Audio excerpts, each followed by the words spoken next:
Hi everyone, welcome to another episode of Rita's Book Club. This week I'm talking about If This Gets Out by Sophie Gonzales and Cale Dietrich. This is a recent young adult novel that I saw a lot of authors share in their Instagrams, and I was really curious to read this story since it's all about music, boy bands, and the dark side of the music industry. So the story follows the boy band Saturday. They are American and they are at the top of the charts. But the four members of the band are all 18 years old. They should be legal adult. They are legal adults and they are called Ruben, Zach, Angel, and John. They are teen heartbreaks in front of the cameras and best friends backstage. But privately, cracks are starting to form. They are all under a lot of pressure due to being famous, and Ruben starts to confide in Zach that he's feeling a little smothered by their management's pressure to stay in the closet. On their most anticipated tour through Europe, with both an unrelenting schedule and minimal supervision, Ruben and Zach come to rely on each other more and more, and their close friendship evolves into a romance.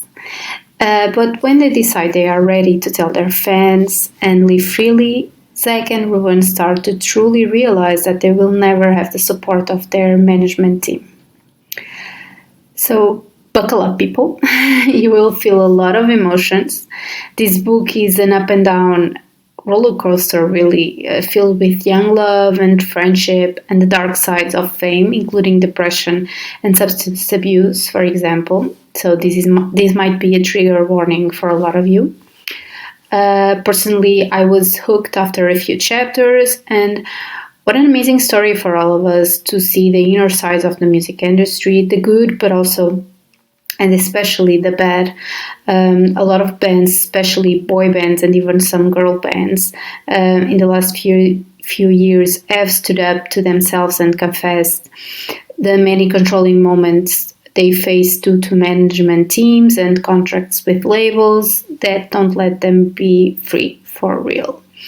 From covering up substance abuses and depression and all the other mental health issues, not giving creative control to musicians, hiding illnesses, feeding stories to the tabloids and hide members' sexualities, and even relationships with the use of girlfriends to create a perfect image.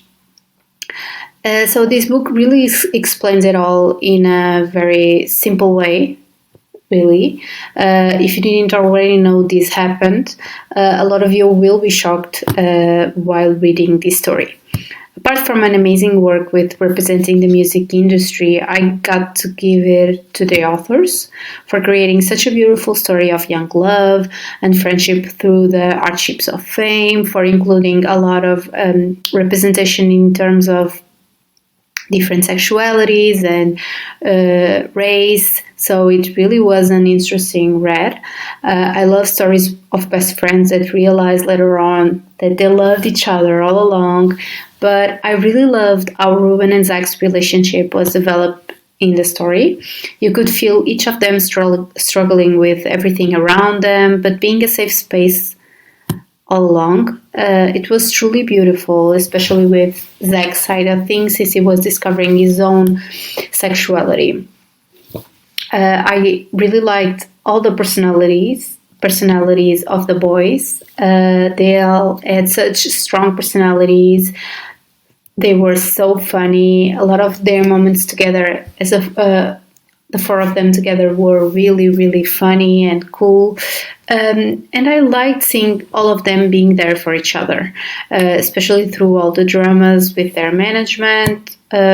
Two heartbreaking moments for me were really actually related to Angel and the way the other three supported him and tried to help him any way they could, but also with Ruben and Zach's relationship and the support that John and Angel showed them.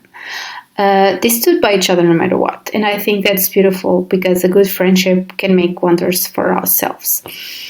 I know there are a lot of critics about this being very close to the One Direction fandom and the fan theories about a certain side of the fandom. But personally, for me, it was so easy to get away from 1D and everything that I knew about them. It was easy to enjoy the story and its characters as their own. So for me, it wasn't like a big deal. I don't know if maybe it was a little based on that or no, or not. It reminded me a lot about all the boy bands, really, that later on revealed all these dark secrets. You have so many examples, so I took it more like an homage to all the musicians that suffer with their labels and management control. It's truly eye-opening for a lot of people that don't see behind the fantasy that we are trying to be sold as. So it was really cool. I think it's a nice book to read and to get an idea and a new perspective about the music industry. So, as always, if you like this video, please like, comment, and subscribe to my channel. You can also follow me on Instagram at Rita's Book Club for more content. Thanks for watching and see you next week. Happy readings.